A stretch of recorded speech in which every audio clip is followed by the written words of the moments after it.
Magandang araw sa inyong lahat. Dito ako ngayon sa farm. Maglilinis ako ng aming luya kasi marami na siyang damo. So ayan guys, ang lilinisan ko. Ayan. Mga luya yan guys. Oh. Masyado na siyang maramo. Ayun yung iba na gamasan ko na siya. Kaya lang medyo may damo na naman. Ayan po. Pag nagagamasan ko kasi siya tumataas. Ayan. Sa ilalim po siya ng aming saging. Ayan. Lalim ng saging ay luya.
guys, yung aking nagamasan ngayon. Hindi ko siya guys natapos kasi medyo mainit na. Ayan. Ayan na po. Ang ganda-ganda pag nalilinisan. Lumalabas yung puno niya. Ayan. Medyo dumalang siya dito kasi natalo siya ng damo.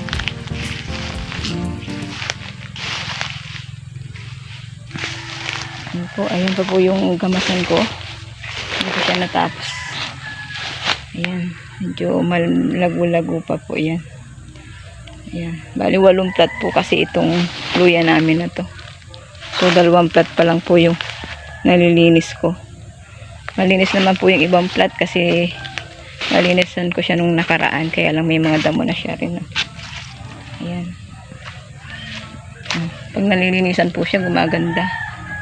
Lumalago yung luya. At tumataas. Sa pagitan po niya, pagtanim din po ako ng gabi. Ayan, ang taba nitong gabi na to. Ayan po, siya po yan yung lumalaman. Ayan. Sige guys, sa susunod ulit.